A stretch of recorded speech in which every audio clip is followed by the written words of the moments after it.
All right. Well, thank you everybody for coming to this panel today on surgical technology. We're excited to talk a little bit about the profession, and I know I don't know very much about it, so I'm excited to learn more about it from the two of you. We have Robin Hoggett. She is a associate professor here at Flathead Valley Community College, as well as the director of our surgical technology program. And then Courtney Waddy, who is one of our students at the college. My name is Luke Lavin. I'll be moderating this, and I am the apprenticeship coordinator at FECC. And hopefully we'll be having one other panelist join us shortly from the hospital. But let's go ahead and get started. Robin, if you don't mind, just tell us a little bit about yourself, what you do, and kind of how you got to doing what you do. Well, I am the program director here at Flathead Valley Community College for surgical technology, and I've been here a year.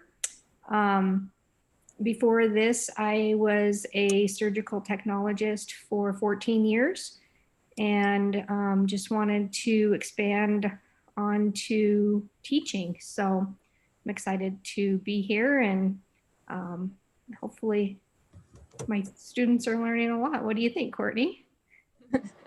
Yeah, it's been going good. A lot to learn in a short amount of time, you know. But Is this your first year, Courtney? well, it's a 3-semester program, so we have 1 semester left. Okay. Yeah. Awesome.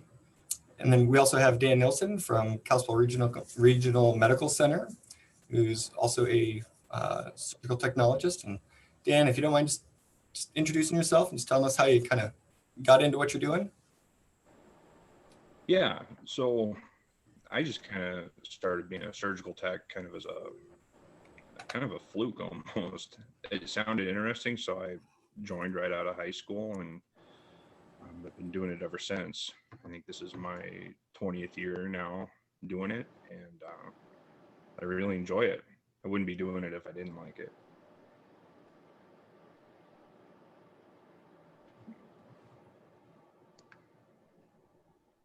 So just to kind of start with a fun question, and we'll start with you, Dan. What's the craziest thing that's ever happened to you, in your job or career? Well, there's a lot. That's one great thing about doing this job is you see something new all the time. Foreign objects being removed from people are always very interesting. Kids will swallow some of the darndest things. So can't think of anything right off the top of my head, but we see some amazing surgeries here at Kalispell Regional, whether it be cancer surgery or open heart surgeries. I see some great things happen every day. Awesome. How about you, Robin, in your career as a CST? Was there anything that stood out as just one of the craziest, or even maybe like one of the proudest moments? I think some of the things that I think back on maybe aren't the craziest, but sometimes those light bulb moments, the little things, the time a procedure finally started to make sense, or the surgeon remembered my name, and said hello to me. Another thing is when you can anticipate every step of a procedure and you can have that instrument in your hand before the surgeon even asks for it, it kind of becomes like a dance. So those are the times that stick out in my mind. What about you, Courtney, with your training and everything you've done so far? Is there anything that stands out for you, or do you have anything that this is what you're most afraid of ever having to deal with? I think the pictures in the book are so just cut and dry, and they're so straightforward, but seeing it in real life, and it's just pretty messy and complicated, and a lot of times you can't tell where you are what, but I guess that's why there's a surgeon. Just kind of along for the ride. Right. Well, let me ask you this, Courtney. As a student, what do you think is sort of one of the traits or skills that is most needed to be successful as a surg tech student? I definitely think being hands-on is the biggest one. If you're afraid to get out there and do stuff, you're not going to learn anything. And just having patience, accepting criticism, and just moving on from stuff. You can't hold everything. And then organization is also a big one, I'd say. Anything you want to add on to that, Robin, with the students that you see in your program in terms of, successful traits or what makes, a potential good new hire? Some of the things are maybe attention to detail, being able to listen and then follow directions. In surgery, it's very critical to be paying attention and having focus and concentration and organization. So also a calm demeanor. I can only imagine. Dan, I don't know if there's ever situations where you'll be, in the surgery room with another surg tech, but just from your experience, what are things that you think makes, somebody be successful at the job, enjoy the job, and have the longevity that you've had? I think, attention to detail and organization are two very important things. Also, being eager to learn, and the learning never stops being in the operating room. So showing that you want to be involved and being eager is extremely important. Working with somebody that you see really wants to be doing what they're doing is nice. It's good. You don't see that as much with brand new students, because they're kind of scared, and trying to get figured out and everything. But I think those are the most important traits. Okay. Can you walk us through a little bit what sort of, the surgical team looks like when you're, doing a surgery? Who's in the room with you, sort of what are the jobs, and then, what is your primary role, and, what do you do on your average day of work? Yeah, so we usually find out what our surgical assignments are the day before the surgery. And that kind of gives us a heads up if we need to do any kind of research. And then the morning of the surgery, we find out who our team is, and there's at least one operating room nurse. And then we have an anesthesiologist and, of course, a surgeon. Then we have a surgical tech.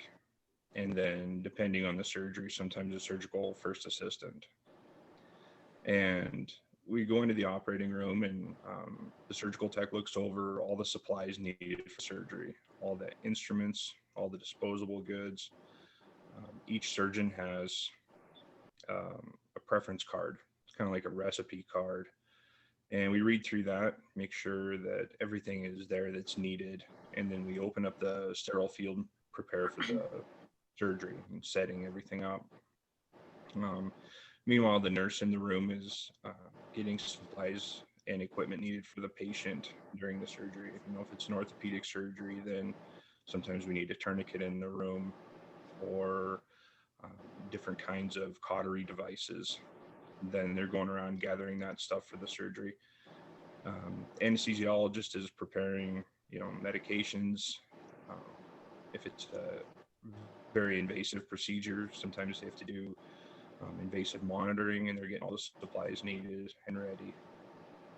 And let's see. And then, the nurse and the anesthesiologist go and talk to the patient, make sure everything is good with the patient, answer any questions that they may have before, and then they come back to the operating room.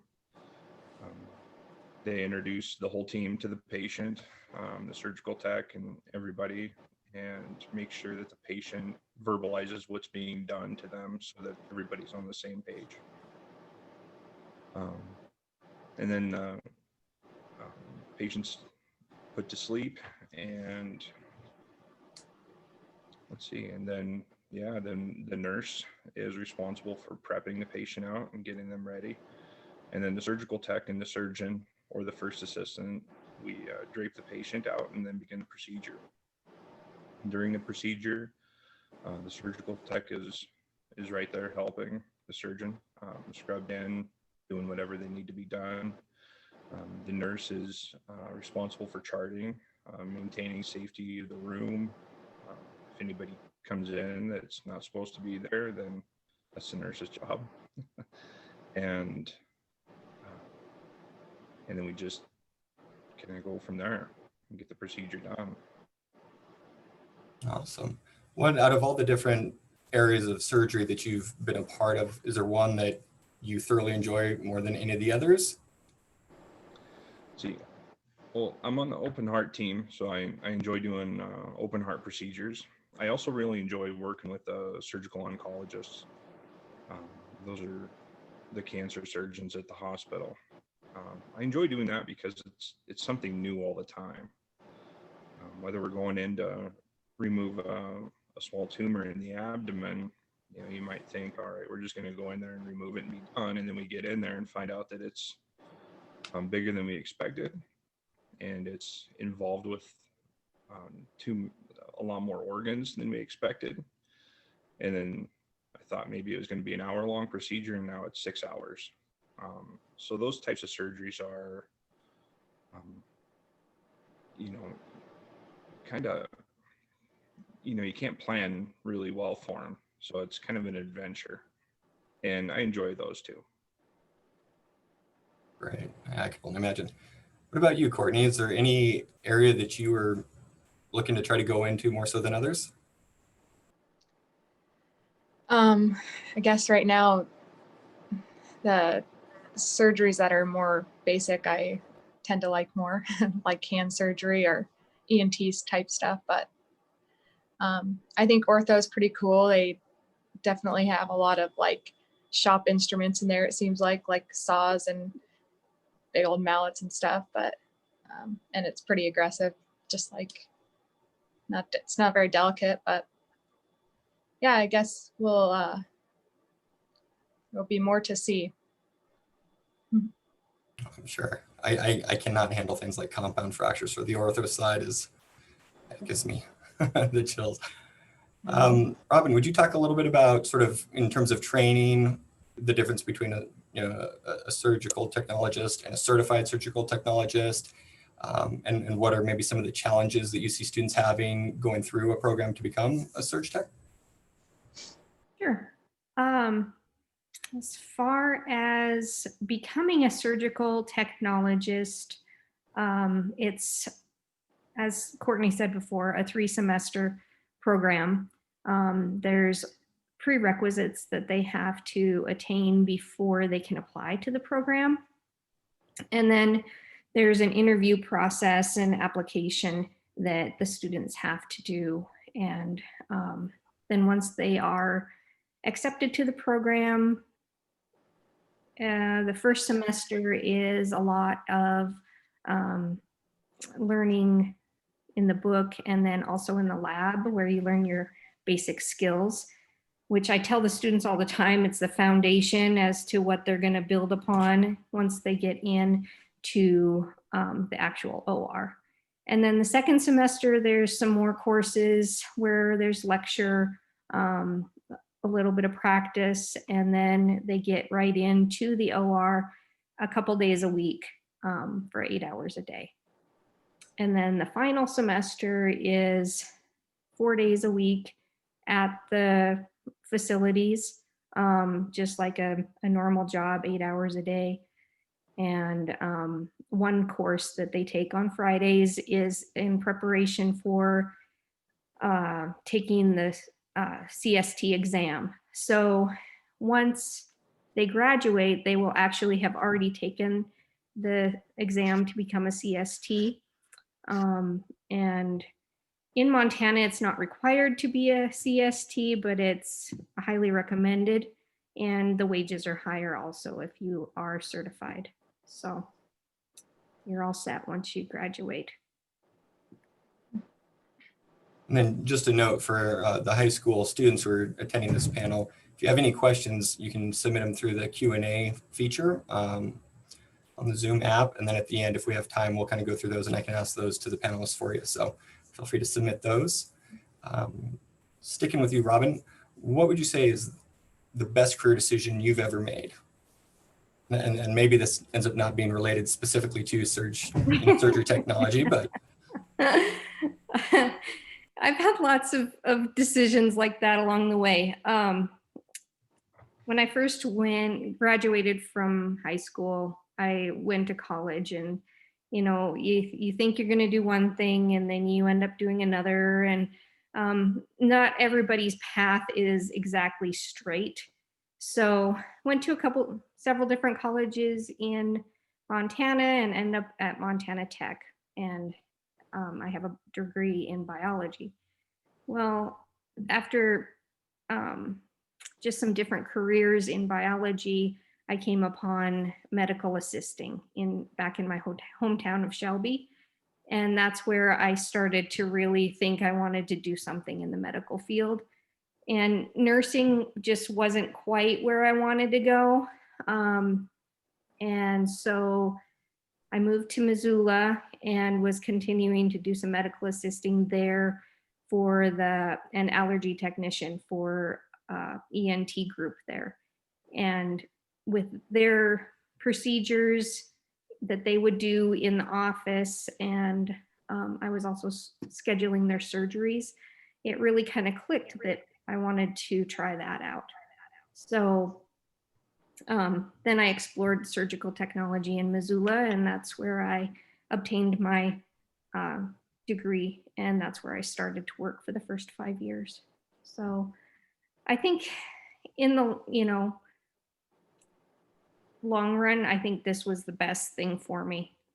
As Dan said, I'm continuing to learn every day. There's new things every single day. And it really doesn't get boring. So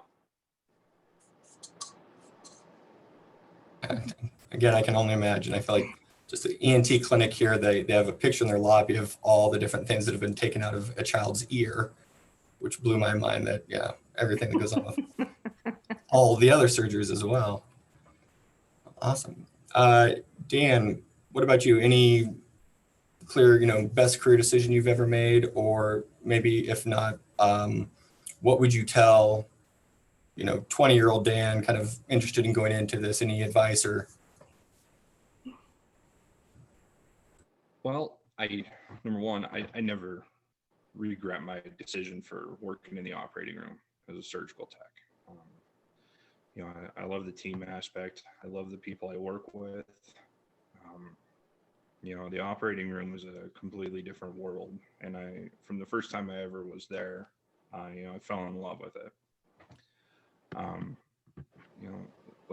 Like we said, I'm continually learning, and being a surgical tech, there's more places to go. I just finished my surgical first assist training, and I've been doing this for 20 years now, and I'm still kind of expanding my career in the surgical tech area in the operating room. And it's been great the whole time. Looking back, this was kind of a plan C almost for me for being a surgical tech. Plan A was to go on and play football, and then if that wasn't going to work, then plan B, I was going to join the military. And a knee injury 2 weeks into playing football in college took plans A and B away from me. So I don't regret those, because I am where I am now, and I'm really happy with my decisions that I've made. How about you, Courtney? Any advice you'd give high school students that are considering going into this field? Well, I would just say have fun with it and be open to learning every day, like Dan has said. And you'll see and hear a lot of abnormal things in the OR. It's not what you expect, but I guess just take it in and learn from it. And it's not worth it to argue with people in the OR as a student, especially. You just have to learn to go with the flow and, just think about the good days and ignore the bad ones, because it'll get easier. And make sure you have a passion for it. I don't think you have to love blood and guts right now, but you'll get used to it. Just, I don't know, have a passion for healthcare at least, I'd guess. I would love to be a fly on the wall in the OR. I think one of my favorite sort of like controversy stories I've ever heard was the surgeon and the anesthesiologist getting into not a heated debate, but a fairly emotional debate about whether Neil Diamond was appropriate music to play during the surgery or not. Awesome. Well, we only have a couple minutes left. So any final thoughts before I go to any of the questions from the students? I just have one, Luke, just talking about what students in high school might do is A&P and life sciences is huge. Most of the students that I interviewed to come into the program this semester just love A&P. And I think most surgical techs would probably say that they love to see how the human body works and everything like that. So that's what I would suggest, is maybe concentrate a lot on the sciences.